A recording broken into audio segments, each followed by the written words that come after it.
We are on Taf Nun Vav, I believe.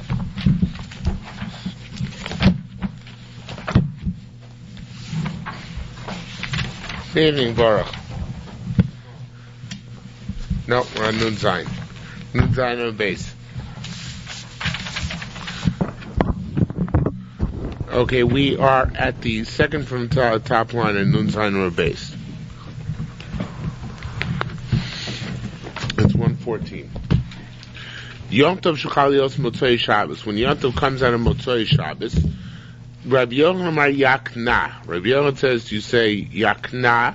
That's a acronym, obviously. Yain, first wine, Priagofen, then Kiddush, then the Kiddush of Yom Tov. Ner, then you say the bracha on the candle. Havdalah, then you make the Havdalah itself, which is in fact the way we paskin. This is what we do. Yain, Kiddush, Ner, Havdalah, Yakna.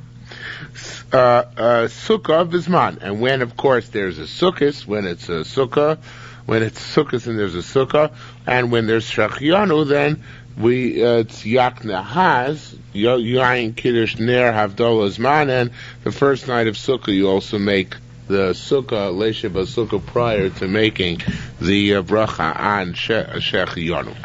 Rabbi Chanina Amar Yanhak. Rabbi Chanina says no, it's not Yakna, it's Yanhak, which is Yain, first the wine, then the Ner, then Morea Ish, then Havdalah, and then Kiddush last. Shmuel, now here's a typo in the Yerushalmi, everybody says it's a mistake. Shmuel Amar Kahad Rabbi Chanina. Shmuel liked that which Rabbi Chanina said. Here it says lo, but most of the acronym, all of them, take out the word lo. It's clearly a mistake. Shmuel said like Rabbi Chanina, Dam Rabbi Yaakov, Hashem Rabbi Yeshua ben Levi. Rabbi Yaakov said in the name of Rabbi Yeshua ben Levi, Melech Yotzei v'Shilton Nichnas. The logic is like this. The king leaves, and the governor comes in. First let's accompany the king out, and then bring in the governor. So here too, first the king is leaving. Who's the king? Shabbos Kodesh. Who's the governor who's coming in? A lesser degree of sanctity?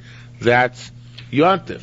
So it should be Yanhak, which is Yain Ner Havdalah, which is to accompany the king out, and only then Kiddush subsequently, which is to accompany the governor in. Okay? So that was Rabbi Chanina's far, and Shmuel, again, according to our amended Yerushalmi, holds of Shmuel as well. Okay? Levi Amar Yanhak.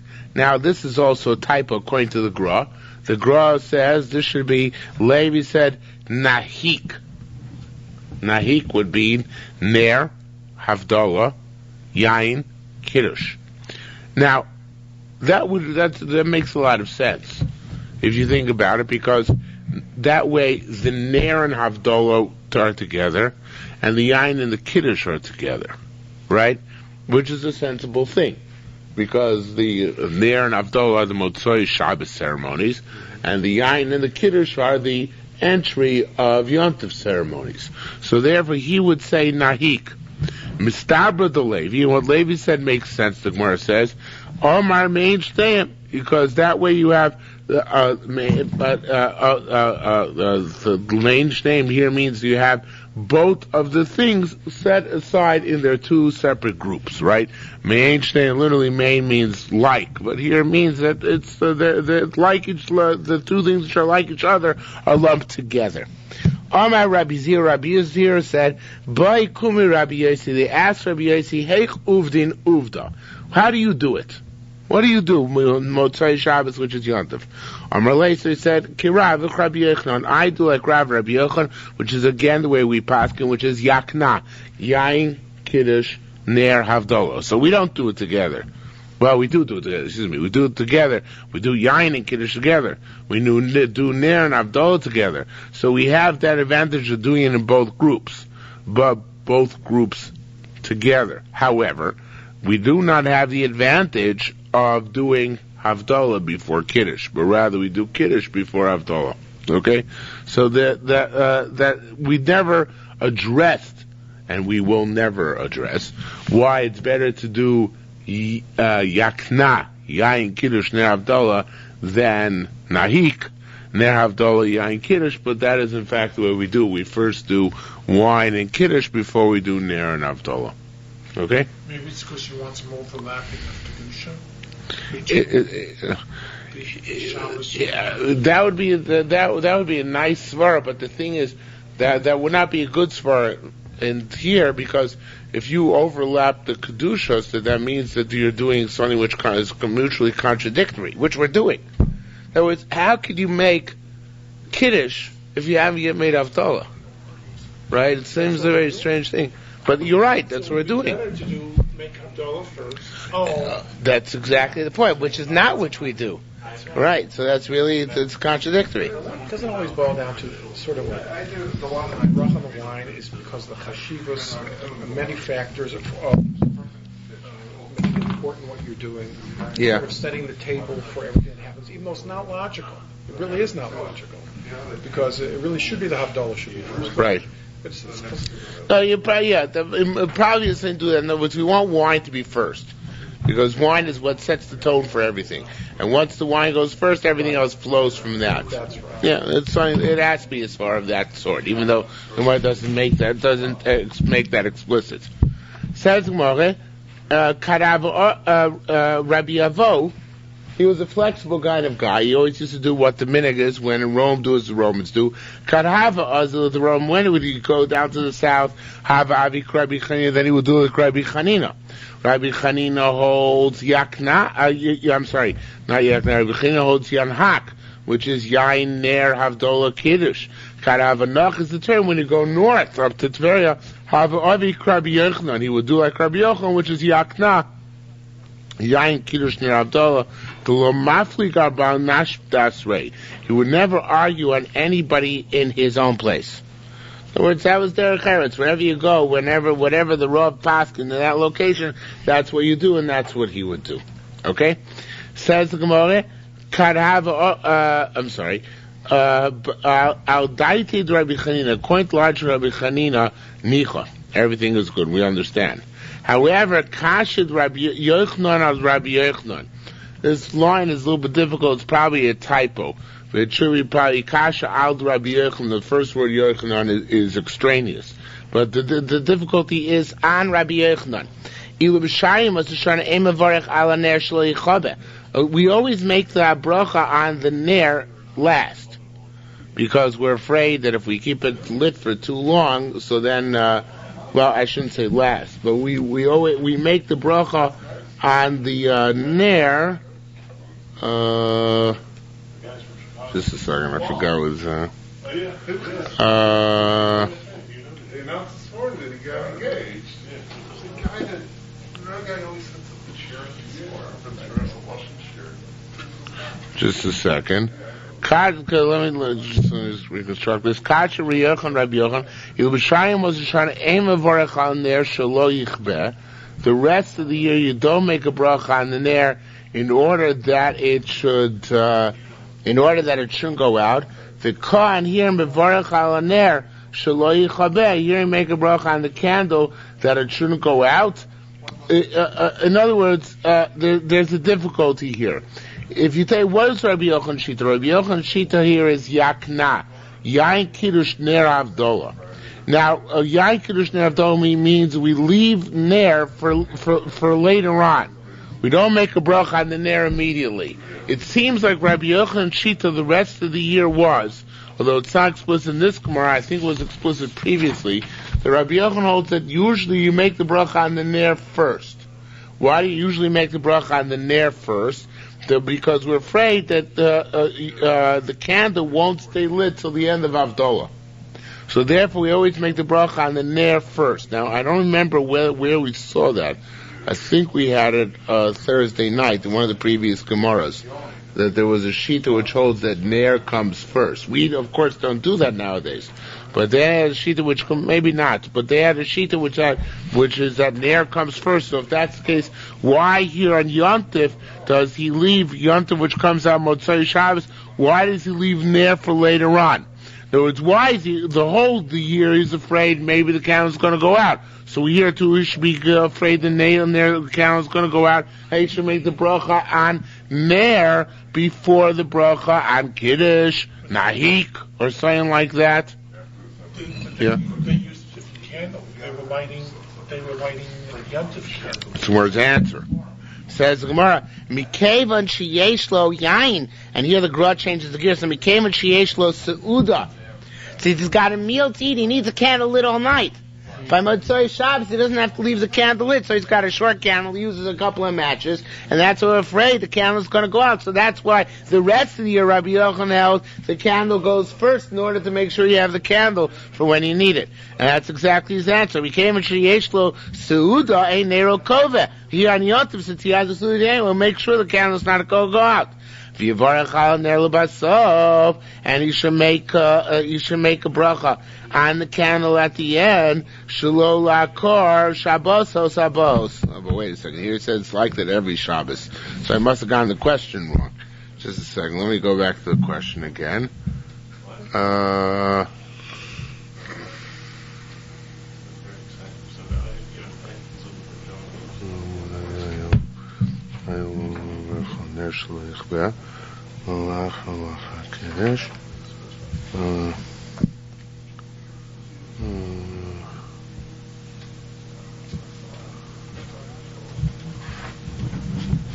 Oh, I see. All right. The Gemara's okay. The Gemara's kasha was that Rabbi Yochanan holds yakna. Rabbi Yochanan holds yain kiddush ner avdola. So Rabbi Yochanan, the kasha is really only it should have been yakna yain kiddush ner avdola. It should be yanka yain ner kiddush avdola, right? Which would actually be very similar to what we do the other. Well, it's not very similar, but scratch that. Delete that last sentence from the record. His kasha is, it should be yanka. In other words, we should make the ner prior to Kiddush and Havdalah, not just prior to Havdalah. The order now is yain Kiddush ner Havdalah. So the order should instead be yain ner Kiddush Havdalah, in order that we should not have to leave the candle lit for too long, because if you leave the candle lit for too long, it might go out. So it says, well, we're not afraid of that happening. We're not afraid of that happening. Why? Because we know that he has to have a candle lit for the entire night because he has a suitor coming up. That's why he's making Kiddush now. So therefore, he says it's better to make it Ner Havdalah, which is the order the rest of the year. Despite the fact that you're going to have the candle lit, Yain Kiddush Ner Havdalah, it's going to be lit for a long time because you light at the beginning and leave it lit through the Kiddush, which is a long bracha, to make the Ner afterwards. That doesn't concern you. You're not afraid, because it's not going to go out, because you're going to make sure to have it lit the whole evening in order to have a candle during your Suda. So the rest of the year? Yeah. The rest of the year it's the same thing. The rest of the year, but the rest of the year, you make it right before Havdalah as well. In other words, this way, it's parallel to the rest of the year. In other words, the Ner precedes the Havdalah. The rest of the year, the Ner precedes the longest bracha, which is good. And at the same time, it's not right at the end, so therefore it's, being seen, the longest bracha, it's not right at the end, so therefore you're not afraid it's going to go out. Here, it's true, it comes after the long bracha of Kiddush, but it's better this way, since we're sure you're not going to let the candle go out, to do it this way in order that the Ner should be samuch to Havdalah the way it is the rest of the year. So since I didn't read it right the first time, let's do it inside again. For Kashi Yochanan Rabbi Yochanan, there's a difficulty either from Rabbi Yochanan on Rabbi Yochanan, or there's a difficulty on Rabbi Yochanan with taking out the first Yochanan. By the rest of the year, you don't make a bracha on the Ner after Havdalah, but rather before Havdalah, in order it shouldn't go out. The Kar Mevarech on Ner Shlo Yichbeh. Here too, you should make a bracha on the Ner before Kiddush, in order that it shouldn't go out during that long bracha. Ma'aved Rabbi Yochanan. So what's Rabbi Yochanan doing? So says the Gemara, became a sheish lo seuda, since he's got a meal. Ain't no Ner Ukev. He's going to make sure that his candle doesn't go out. And therefore, you should better make a bracha on the wine at the end, in order not to uproot the normal conduct which he conducts himself every Shabbos, which is that Ner comes immediately before Havdalah. Okay? Beishamri or new Mishnah. Beishamri no lim yadayim. Moshe, you have the place? Halacha base 114. Beishamai no limit chag moskes kos. Now beishamai were yekus. I know many of you have ever eaten in the Yekusha household on Friday night. What did they do in by Yekus Friday night?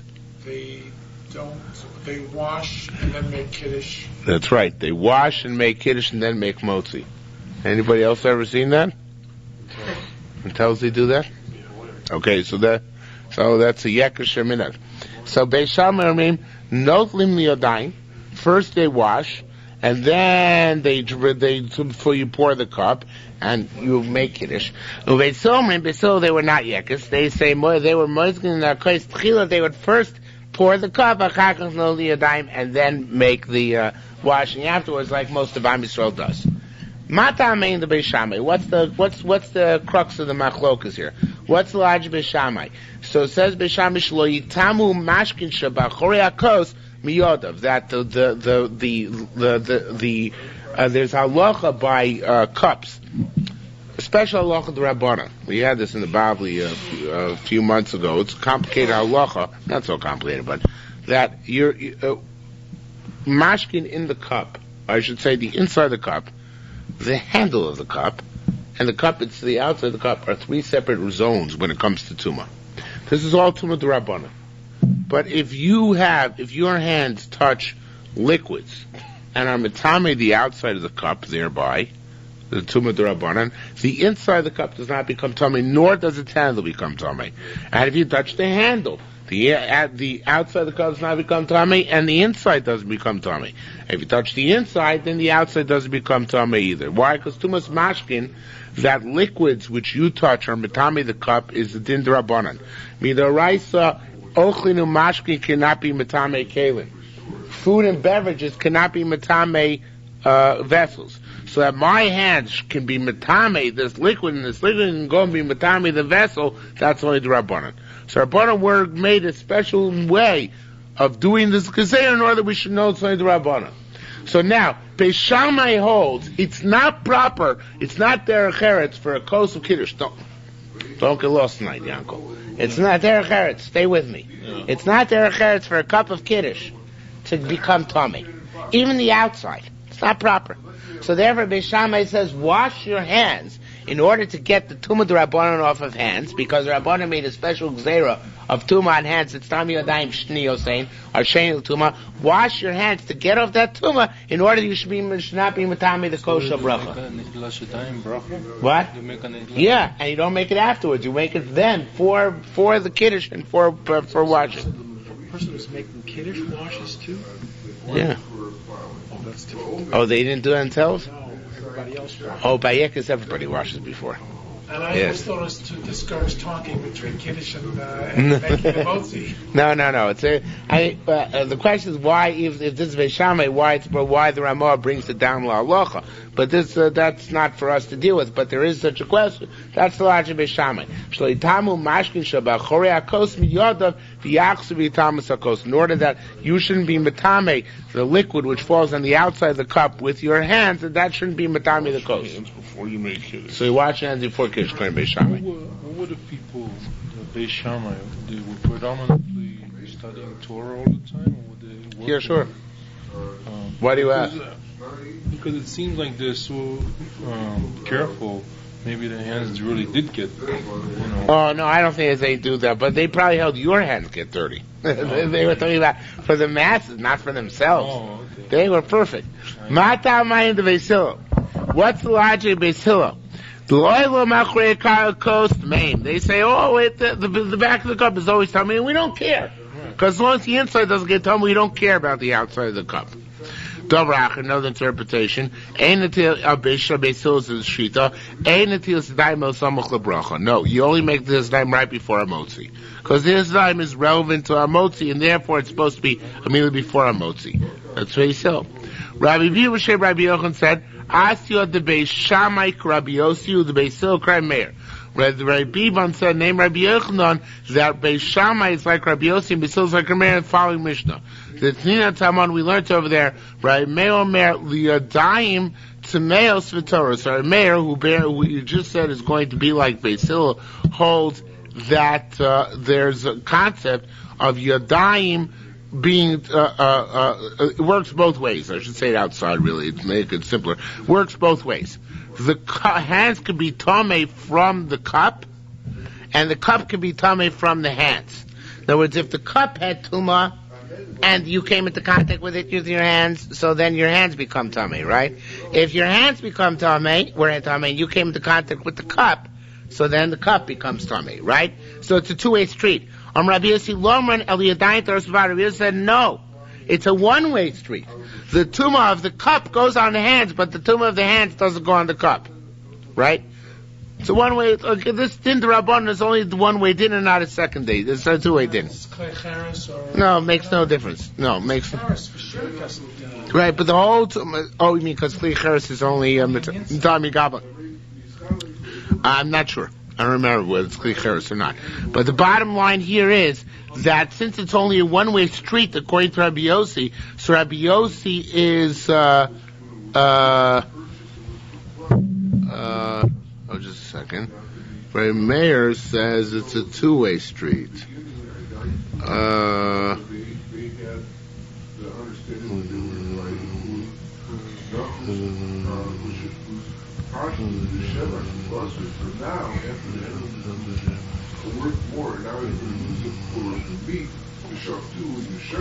No, I got it wrong. I said it over the exact opposite. The opposite. I'm sorry. Beis Shammai holds it's two ways. No, Beis Shammai holds it's two ways, and Rabbi Yossi holds it's one way. Now, Rabbi Meir Omer Liadayim Tmeos V'Tahoros. That means that, let's see the Pnei Moshe so I don't mess it up. The last line in the first column. Remember Liadayim Tmeos V'Tahoros Yeshlem Beis HaTzvita. Beis HaTzvita. Remember we said the three parts. There's the handle, which is the Beis HaTzvita. There's the Achorei HaKos, which is the outside of the cup, and there's the kos itself, which is the inside of the cup. So the Yadayim Tmeos V'Toros Yeshlem Beis HaTzvita. The Yadayim Tmeos could the arm run. The Yadayim Tmeos means if your hands are Tomei and you touch one part of the cup, so the other parts are not Tomei. The Yadayim HaToros Keter can the Farish Awesome. What does it mean Yadayim Tahoros? How you Keter? How does it work? How you other Toros? If your hands were Tor, and you had moisture on your hands, and the back of the cup is Tomei, what should you do? Held it by its handle. And we don't have to worry. What? You hold it where it isn't. Where it isn't Tomei, you don't have to be afraid you touch the Tomei part. Klomar, you don't have to be afraid. Shema nitmu mashkin shal yoda b'achorei hakos. You don't have to be afraid that the mashkin, which are on your hand, the beverage on your hand, got Tomei by the back of the cup. V'yirachsu v'yetamus yadayim, and that therefore those beverages, and that beverage then is Matami's hands. Rabbi Yossi said, Lo amron el yadayim tos b'vad. The yodav ha'ta'oros v'achorei hakos tameim, where its hands is tor and the back of the cup is tamei, hu t'lo chayshinan. There, we'll let you touch the handle. Avo b'yodav tameos, but when your hands are tamei, chayshinan shema yiga b'mashkin shabachorei hakos. There, when your hands are tamei, we're afraid you're going to touch the beverage on the back of the cup, v'yachzu v'yitamus hakos, and therefore you're going to make the kos tamei as well. So that's bad. In other words, Rabbi Meir says, we don't care whether your hands are Tomei, your hands are Tor. You can touch the handle of the cup, and we're not afraid you're going to come into contact with anything else on the cup. Neither to make it Tomei, nor to get Tomei. Rabbi Yossi says, when your hands are Tor, then we allow you to touch the handle, and we're not afraid that you're going to touch the back of the cup. However, when your hands are Tomei, we don't allow you to touch even the handle, because then you might come to touch the cup itself. Okay? So, V'hashto Kamar, let's finish the Pnei Moshe. V'hashto Kamar Shasta. What? Okay, let's say it over again. According to Rabbi Meir, I'm allowed to touch If there was a part that was not Tomei, the handle. okay. I'm allowed to touch the handle, and I'm not afraid I'm going to touch the back of the cup. regardless of whether my hands are tahar and the cup is tamei, or whether my hands are tamei and the cup is tahar. I'm allowed to touch here, and I'm not afraid of touching here. Okay? That's fine. According to Rabbi Yossi, I'm allowed to hold the handle if my hands are tahar, and I'm not afraid that they're going to get tamei by touching the back of the cup, which is tamei. However, if my hands are tamei, I'm not allowed even to hold the handle of the cup, because then I'm afraid what's going to happen? I'm going to touch the back of the cup inadvertently and be matami the cup itself. Okay? That's the machlokas between Rabbi and Rabbi Yossi. Can I touch the handle when my hands are tamei, lest I come to be matami the cup itself? Okay? You're talking about this is the coast for making wine, bracha over the wine? Making kiddush here. It doesn't have a handle, is it? What? Coast doesn't. No, in the case in Kalim? No, case in Kalim wasn't talking about for kiddush. So this is talking about generic, making a cup, but trying to diminish tumah. Right? No, there's not talking about for making kiddush. You're right. This by us, we don't have kiddush. Well, our cup over here in Berachos doesn't have a vessel. Where if it doesn't have a handle, we're dealing with that case over there and cross-referencing it to our case. So if we, yeah. Isn't this a gezerah, achar gezerah? Yes. Many gezeros are on gezeros here. Yes. Yeah, it happens. No, it's not a myth. It happens many times in Shas. We call kula chad gezerah. We call one gezerah altogether. In other words, one gezerah, that there's such a concept as tumah by mashkin, and then everything else follows. So we don't look at it as a gezerah. Sometimes the Shas asks where it's so totally outlandish that it's a kasha. But generally speaking, the Shas lets you get away with a gezerah when it can all be included in the same general rubric of tumas mashkin. So now it says the Gemara, let's Pnei Moshe rather. V'ashkom ha'shas hocha. That's what the Shas saying here. The Asi Yehoda Beishami the Masnisen. Beishami, our Mishnah says the Chai should be Yodan Tmei Shem Yigu b'Mashkin Sha'achorei HaKos. V'yachsu v'Tamas HaKos. Maybe here we're afraid. Oh, I'm sorry. I didn't make this clear enough with Rabbi Yossi. Let me go back a line.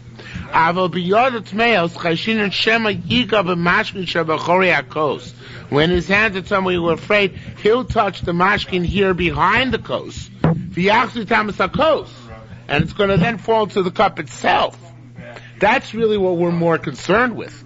Not the Chorei HaKos. We're afraid if we let you touch the handle, according to Rabbi Yossi, you might touch the back of the cup, and then that might fall into the cup itself. That's really what we're afraid of. So now says the Gemara, Beis Hillel and Beis Shammai, according to this interpretation, have the same machlokas. Beis Hillel says, just like Reb Meir says, you can touch the handle. We don't care. We don't think you're going to touch the back of the cup. It doesn't bother us. So to Beis Hillel goes even a step further and says, you can touch the back of the cup. We're not concerned you're going to make the inside of the cup tummy. Whereas Rabbi Meir says, you're not even, Rabbi Yossi says, now if your hands tummy, not even allowed to touch the handle. Because it might touch the back of the cup, and that might fall into the cup itself. So here too, Beis Shammai, in line with that reasoning, says, don't touch the back of the cup lest you come to touch the cup at the inside of the cup also. Somehow, or the beverage which you're touching on the outside falls into the inside.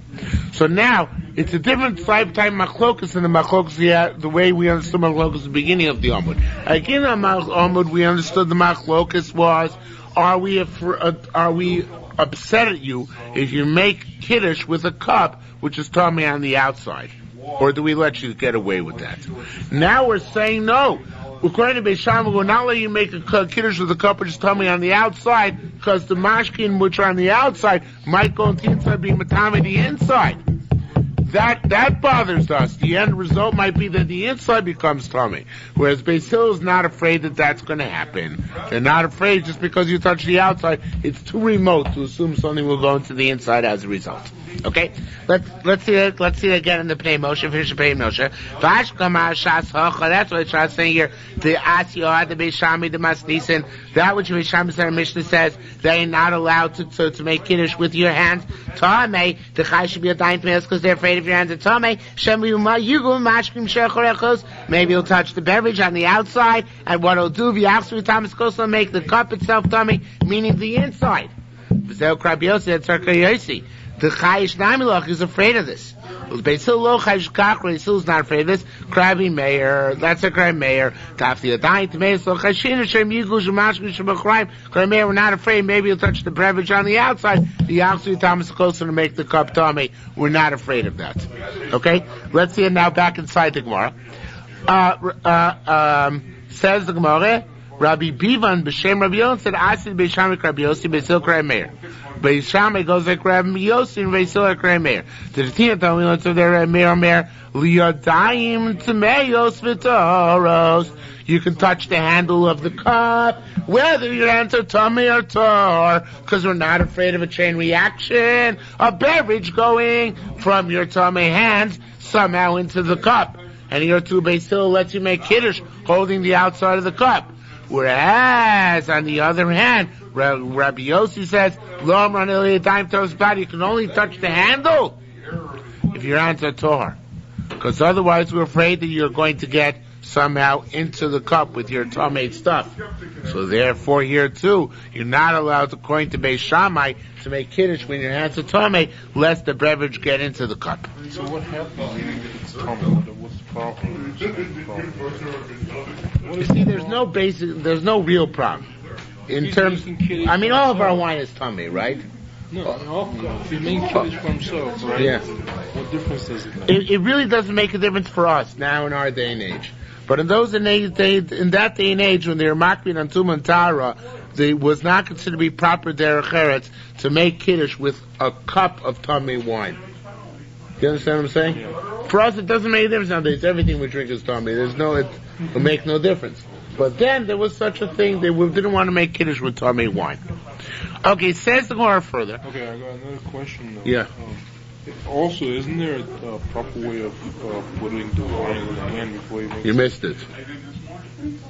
You missed it. Oh. We had it earlier in the Masechta. All right. That's why you have to come every night. Yeah. Cesar, the tapes are in the back. Rabbi Yossi said b'shem Rabbi Chia said b'shem Rishim and Lakish l'chala. It's a very interesting halacha. It's in the Bavli, but the Yerushalmi argues on the Bavli. For challah, in other words, you want to mix a dough, but you're tamei right now. And if you take off challah when you're tamei, of course you can't give the challah to a kohen to eat. So how far do you have to walk in order to go to a mikveh, in order to make your dough when you're tar? So it's more, and for Natil Sedaim, you want to eat, but you have to wash before you eat. How far do you have to go to find a place to wash? So, you have to go 4 mil, which is approximately 3 miles. Rabbi Avo b'shem Rabbi Yossi be Rabbi Chanina. Rabbi Avo said name Rabbi Yossi Rabbi Chanina had the dharma lefonav. That's only in front of you. If you're going in that direction, we say wait to eat for another 3-4 meal until you get to somewhere where there's water. Wait to make challah until you go another 4 meals somewhere there's water. However, to go backwards, we don't require to do so. And this argues on the Bavli. Because the Bavli holds backwards you have to go. So how far backwards do you have to go? Anybody remember? What distance? Half the distance? No, less. 1 mil. 1 mil. Right. Good guess. Backwards you have to go 1 mil. That's where we paskin, like the Bavli. That forwards you have to go 4 mil. Backwards you have to go 1 mil. The Yerushalmi holds you don't have to go backwards at all. So in other words, if you, and now this comes out very interesting law according to the Yerushalmi. Let's go further.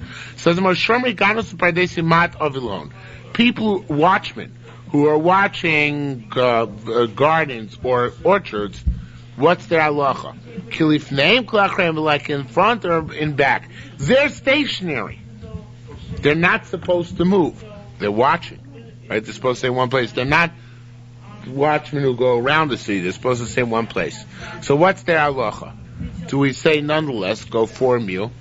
Because it's not out of your way. You're just not going that way. Or do we say it's like achreim and they don't have to go anywhere. They're just stationary. So nishmeina miyado. Let's hear it for the following case. Interesting case. Ha'isha yosheves. a woman is allowed to sit v'koitza chalosa aruma, and knead her dough, or literally cut off her dough when she's naked.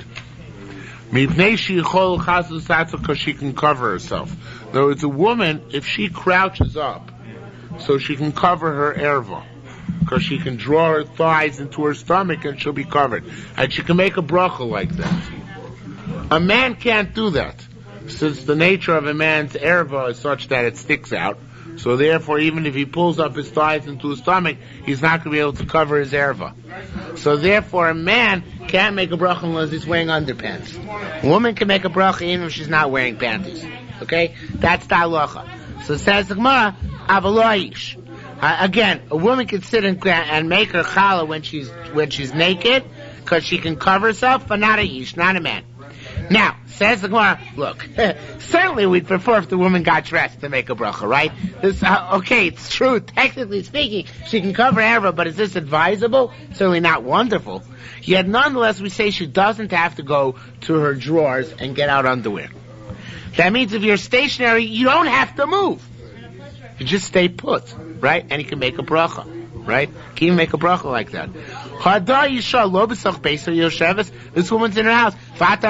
You don't make her go anywhere. She can just take off her dough naked, stark naked. Just pull up her thighs into her stomach. Here too, we say by people who are stationary, people who are by their nature are watchmen, and have to stay where they are, they don't have to go anywhere. They just stay right there, and they don't have to wash, and they just wrap their hands in a handkerchief, and they eat that way. So this would be a very big clue if we pass like the Yerushalmi. We don't. We pass, you have to go a meal in all directions, even backwards. But the Yerushalmi holds that if you're stationary, you don't have any water right there, you don't have to do anything. You can just eat without washing where you are. Okay? Too bad. No, this is a Bavli also. I think it's even a Mishnah. It's certainly a Brisa. It's a Mishnah. It's a Mishnah. Okay?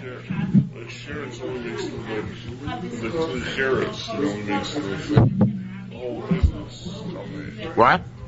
Let's say you have a sheretz, Yeah. He jumps in the cup. That's different. The sheretz is a Tumah D'Oraisa. We're not talking about Tumah D'Oraisa here. Okay, Rabbanan made it somewhat similar. What's for a regular That by regular cup, which is not a kli cheres, if a sheretz jumps in, it doesn't do anything. Or if it touches the side of the keli. Yeah. But let's not get into that because it'll complicate it too much.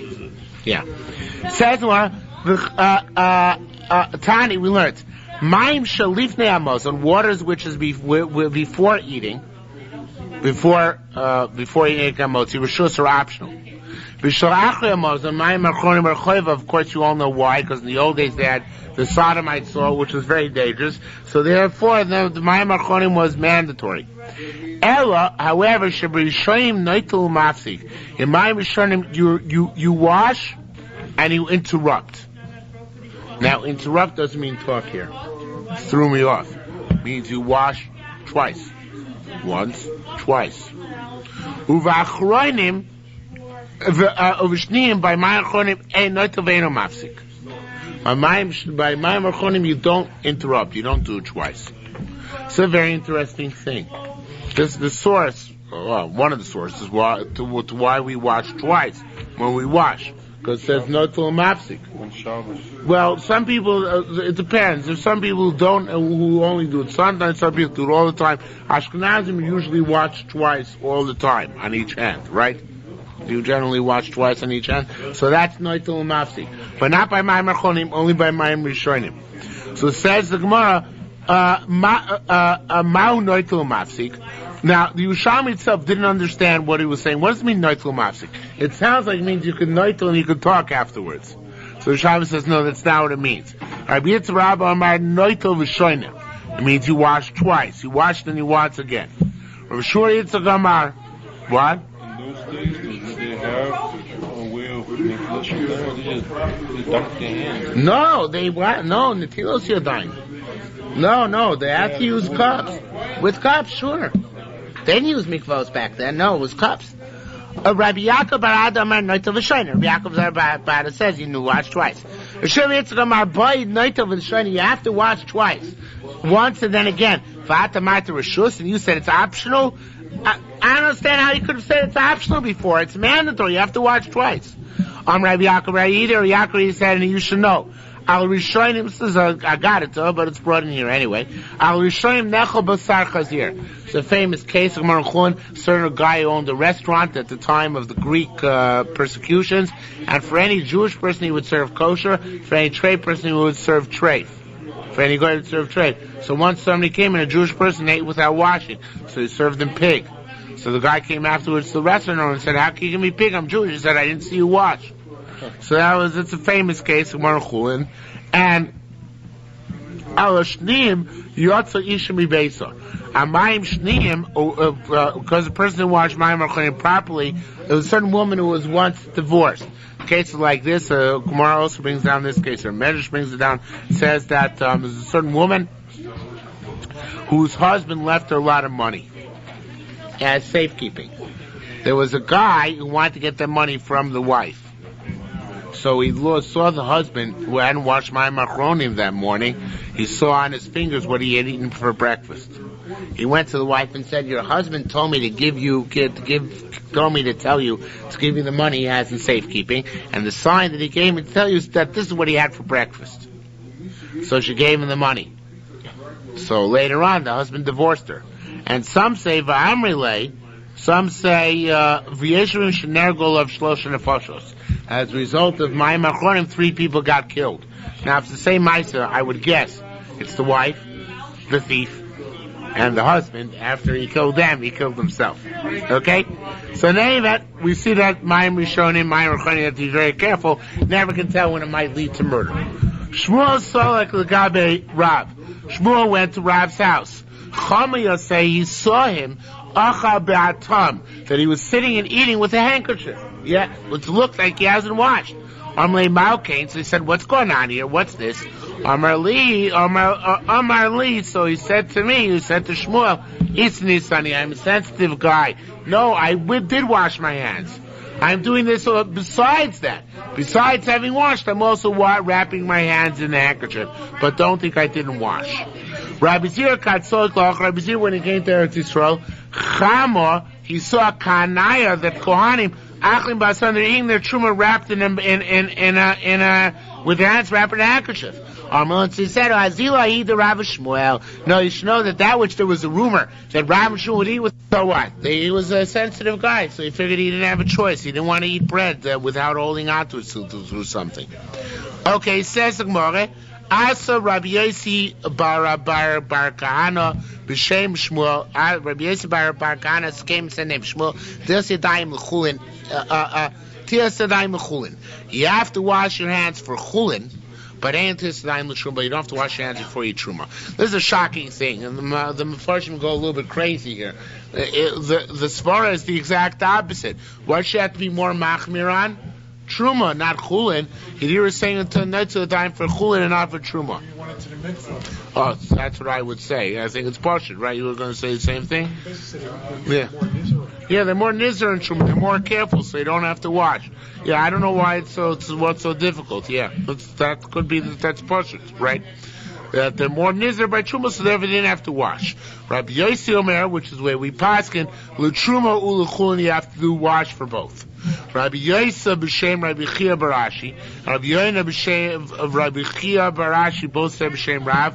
The tilas yadayim l'truma ara perek. Tilas yadayim for truma is up to the wrist. U'l'chulin al kisher, it's supposed to be chulin, it's up to the knuckles. Now Gemara chulin also paskins the same way as this Yerushalmi, but we're machmir. The Tosfos there said we had a very long Tosfos in the 8th parak of chulin, which said Bismana said we're machmir, and even for chulin we wash up to the wrist. But meikra adin for chulin you really only have to wash up to the joints, not up to the wrist. It's also up to the wrist, like truma. Well, that's like kiddush daim raglaim in the Beis Hamikdash. But the kiddush daim raglaim in the Beis Hamikdash knows was even a shaila should be all the way up to the elbow. We're not machmir like that. Okay, Maisha bar Brei, the Rabbi Shua Levi Amar. Maisha bar, the son of Rabbi Shua Levi, the grandson of Shua Levi said, "Amin the hava achlim sabi." When I used to eat with my grandfather, Shimon Levi, and not wash my hands up to the wrist, it wouldn't eat with me even chulin. So this is our source for being machmer, even by chulin, to wash up to the perek, wash up to the wrist. Ravuna Amar Einatir Saim El Pas Bilvad. Buddha said you only have to wash before you eat bread. Tani, Rabbi Yerusha said no. We learned anything which became moistened by water, you should wash before you eat, which is the way we paskin l'chumra. That's why we do karpas on we do rachza on Pesach night, because the karpas is going to be dipped in salt water, right? Rabbi Zimar feeling the katzitz turmusin, even if you're cutting turmusin, which are a certain type of legume, which get moist, when you cut them, have a notel yod that you should wash your hands before you cut them, in order that you should not have to not make them tamei because of the moisture. This is a very difficult Yerushalmi. This we don't paskin like. This means that even if you're not eating them yet, just when you're preparing the food, lest you touch the moistened food, you have to wash. We don't paskin like this. We paskin, if you wash apples, you don't have to wash your hands before you wash them. Before you eat them, you have to wash your hands if they're still moist. That's how we paskin. If the object itself loses some of its own, that makes it only if it's water. I think so. This whole thing, Thompson doesn't make sense. Like water or some splash on this mesh. They must have some water. Maybe they're watered very well. Maybe so. The Rabbi Yosef has a long explanation of this. So it's possible to say about after they're cooked, and there's water from the pot there. So in which case it would explain that perhaps you are indeed, in fact, immediately to eat them. But generally speaking, you're right. It has to be water, not fruit juices. Fruit juices are not machshir l'kabel tuma. It's only the 7 beverages: yad shochat dam, yain, dam, shemen, cholav, tal, dvash, and mine. Only those, not any others. So yes, yad shochat dam. Okay. So in any event, says the Gemara, Rabbi Rav Amar. Just a quick synopsis of this halacha. Once we're on. The truth is, we're really supposed to be machmir to wash for fruit which is wet all the time. Any food which is wet. If you dunk cake into coffee, you're supposed to wash before you do that. It doesn't have to be a full washing like for bread, but you're supposed to wash. The thing is that the only time, if you eat cereal, though, you don't have to wash. It's dunked. But since the cereal is normally eaten with a spoon, anything which is normally eaten with an implement, you don't have to wash for before. And even if you're picking the little cereal pieces out of the milk with your fingers, you don't have to wash for that. Okay? So anything normally with an implement, you don't have to wash for. Anything normally eaten without an implement, even if you're eating with an implement, you do have to wash for as long as it's still moist. However, if you washed an apple and then put it back in the fridge and took it out later and was dry now, you don't have to wash for that. Okay? That's the synopsis of Lachos in a nutshell. Okay, says more further. Rav Amar, big kula, and we do paskin like this. Notel yod of shachris. If you wash your hands in the morning, you don't have to wash again the whole day, even up till nightfall. If you had das, that one washing should work the whole day, it works. Rabbi Avinu b'mafki l'chamrei. Rabbi Avinu tells donkey drivers, "Hein datu mishkachim mistachu maya." There's no place in those places where you find it, you can wash hands. Not to you can wash your hands. Umasnei kol yom, and make a condition that it works for the entire day, and it does. Okay, right? That's where we get the halacha. If you know you're going to be eating at a place where you can't wash, you can wash and make a motzi. Right, it works for later on. But the thing is, this mean even if you washed, made a motzi, benched, but at das that your washing should continue, next time we wouldn't have to wash again. Make a motzi again. Once the whole day, but you have to have das to do that. Okay? Says when Rabbi Zira sleek soy kabe Rabbi Avo Kesar. Rabbi Zira went up to Rabbi Avo to Kesari, to Caesarea. Ashkechei.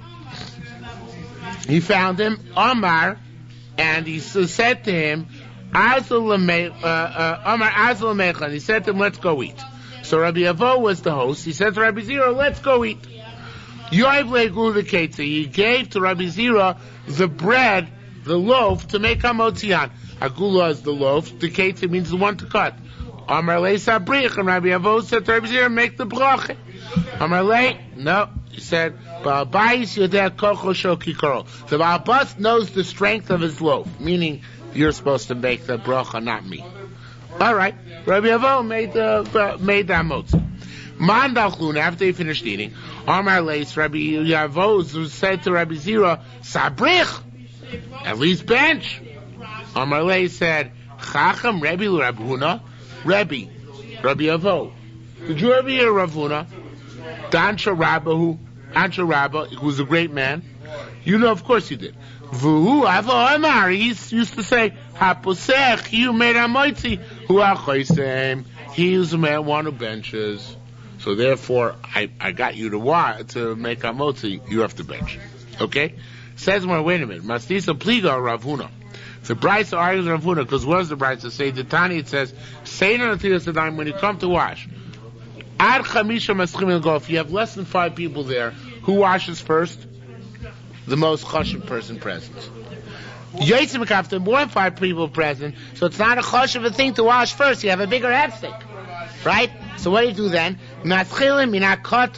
So you let the guys who are the lowest down in the significance wash first, so they have the biggest hefsek. They have to sit down quietly for longer. When you pour wine in the middle of a meal, there's no hefsek. You always pour first for the greatest person who's present. After the food eating is over, when you come to bench, the mevarich starts washing mayim achronim first. Why should he start washing mayim achronim first? Lo sheyaskin atzmo levracha is not in order that he should know to prepare himself to lead the zimun, to practice up a little bit. And in temar posechu achoisem. And if you're going to say that the person who made hamotzi is the guy who's going to lead benching, why does he need time to prepare? Kfar mesukanu. He already knows that he's the guy who's going to bench. He's the designated bencher. He's the one who made hamotzi. He's going to bench. Says the Gemara, Rabbi Yitzchak said, "Tipot there say about be'ilain da'ava only kitin." So about like by a chasna, where people come in waves. So there's there's several hamotzis. They don't all make hamotzi together. So therefore, the guy who made hamotzi is not the guy who's going to bench necessarily. Hundreds of people made hamotzi. So in that case, you don't know who's going to bench. In that case, you give the person who's going to bench first in order that he should know to prepare himself. But otherwise, the guy who makes hamotzi is the same guy who benches. Now, loch l'mais, we paskin this way. We paskin if you have more than 5 people, then you don't give it first to the guy who's going to make hamotzi or bench. If you have 5 or less people, then you give the mayim achronim first to the person who's going to bench.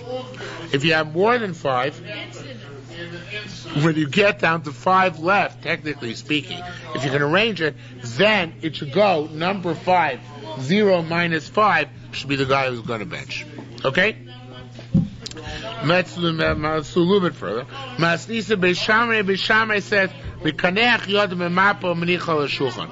is a Tuman-Tara halacha. Let's use a graphic example. My hands are wet. I wipe them off on this. They're not, but if they were wet, I wipe them off on the kerchief. I can put it on the table. Michal shulchan. Beisomrim no, not on the shulchan, on the cushion. Okay, who cares? What's the machlokas? Says more masnisa b'shulchan shoshais. We're talking about where the table is made out of marble. Can stone be makabel tuma? No. Or shall prokim, even if it's made of segments. A sheinu makabel tuma can't become tummy. Ma tamu beis shammai. What should le beis shammai? Shlo yitamu mashkin shemamapu min hakeses. The cushion can be tummy. The table can't. If I put if my hands are wet and I wipe them on here, this now has the moisture in it. If I put it down on the cushion, which might be tamei, and then I pick it up again, they're going to make my hands tamei. I don't want my hands to get tamei, so I want to avoid that. Doesn't make a difference.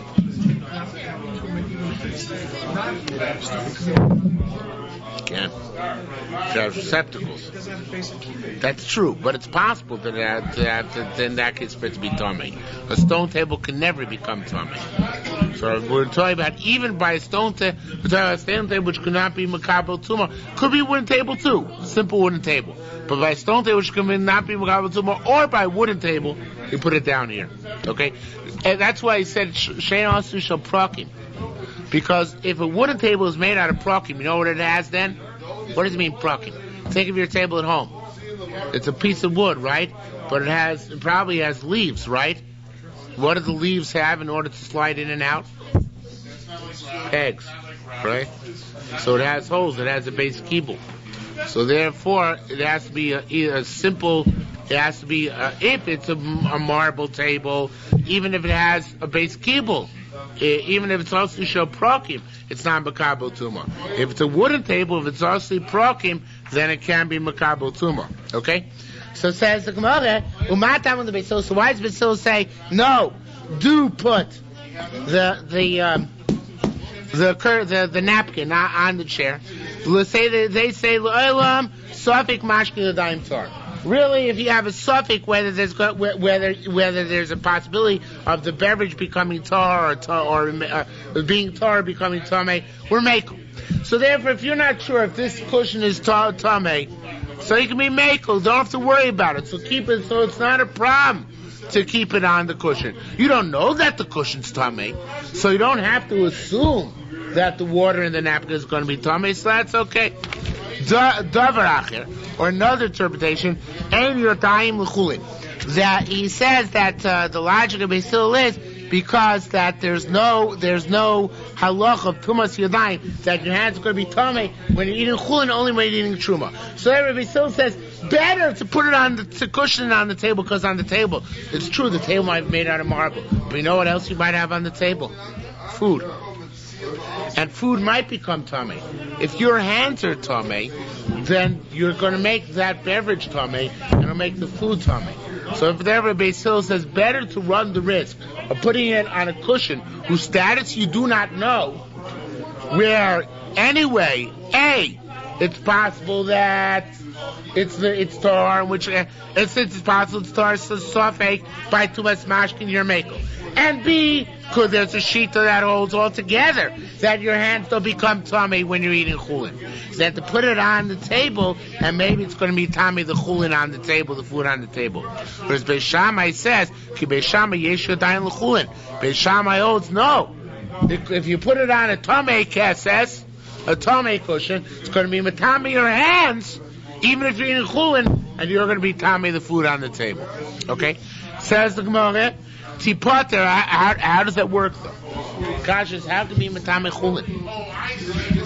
It's a technical problem. Your hands are shiny. There's no shlishi by chulin, right? There's rishon sheni shlishi l'tuma by truma. There's revi l'tuma by kachim. But there's no shlishi l'tuma by chulin. So how are your hands going to be matame? So you picked up the tamei thing from the cushion, but that makes your hands are now shnios l'tuma. How are your hands going to be matame chulin? It's a good kasha, right? So it says when Tipoter ik Rabbi Shimon ben Elazar ok Rabbi Elazar Rabbi Tzadok. Either like Rabbi Shimon ben Elazar or like Rabbi Elazar Rabbi Tzadok. Rabbi Shimon ben Elazar Damar. Rabbi Shimon ben Elazar said a cool thing.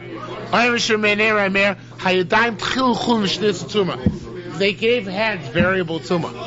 They want to make sure your hands will be matame things. So they said, when you're dealing with truma, your hands are takashnios. You know why? Because shnia makes sheni, makes shlishi by truma. So all we have to do in order to make sure that your hands could be matame something, if by truma, is to say your hands are shnios. But in order to make sure your hands can be matame chulin, what do we have to say? that vis-a-vis chulin, your hands are rishon. So our gzeira by hands is whatever it takes to make a substance tameh. That's what we said about your hands. Okay? That's Beis Shammai's for according to Rabbi Elazar, Rabbi Shimon ben Elazar. Rabbi Elazar, Rabbi Tzarek. Or we could say Beis Shammai is going to look at Rabbi Elazar ben Tzarek. What is Rabbi Elazar ben Tzarek? Oh, the Tini we learned over there. Chulin shenasu al tar gabi hakodesh. In Bavli it's called Chulin shenasu al taras hakodesh. Chulin which is made by people who are very, very meticulous and carefully watch the chulin as if it was holy. So by them, Arelu Kichulin, Tanakama holds they're like Reilu Chulin, there's no Shlishi. Rabbi Elazar Rabbi Tzadok argues, Oimer, he says, Hare Elu Kitruma. They're like Truma, L'tame Shnayim L'Yitzlecha, they have a Shlishi, L'tuma, Rishon, Sheni, and Shlishi, which is puzzle, meaning the buck stops there and it doesn't go any further. So therefore, we can be talking about Chulin, according to Beis Shammai, and the Yodayim can be Shnios, but since it's Chulin, Shenasel, Taras, HaKodesh, it's still Matami. Okay? Let's just finish the Mishnah. Tamatzini, we learned over there. A Chumrah Beis Hillel and Chula Beis Shammai, one of the rare cases. Hasach Shem and Tor, you put upon yourself oils which are Tor. Yeah. Nitma, then you became Tomei. The oil became Tomei. V'yorad v'tal, you became Tomei and the oil became Tomei. V'yorad v'tal, you went to the mikveh.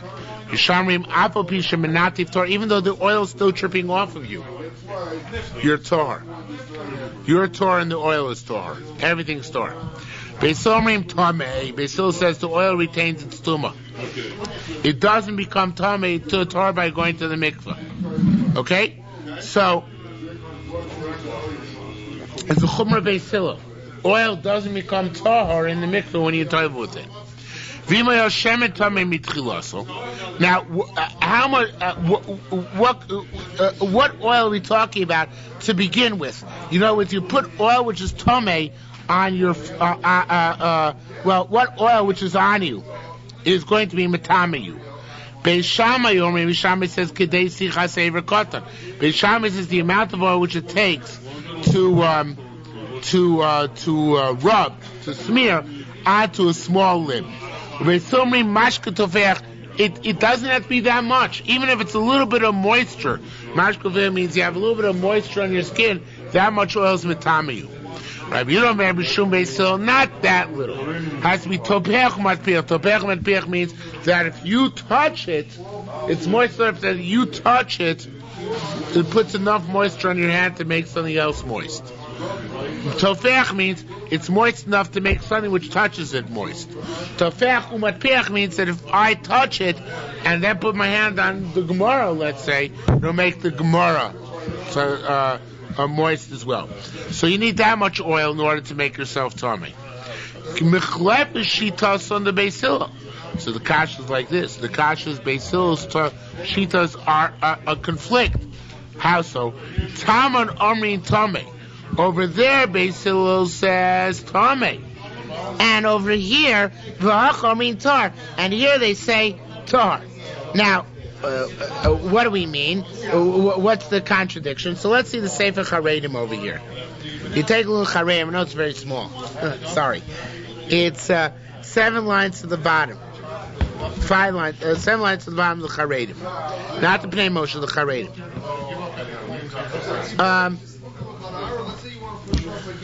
Kasha Beis Hillel, Kasha Beis Hillel, Beis Hillel. Mechalpa Shittas on Mechulei.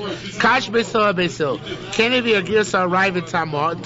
This is the way the Rivet is Girsa. Tamon Aminan Tahar. The Kan Aminan Tamei. The opposite of our Gemara. There it says Torah and here it says Tamei. What does it mean? Leperusha Tamon Gabi Edios.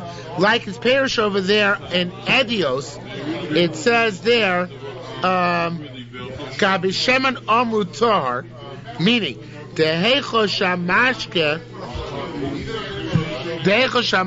Tahar Kshenosin Al Adam. You know what?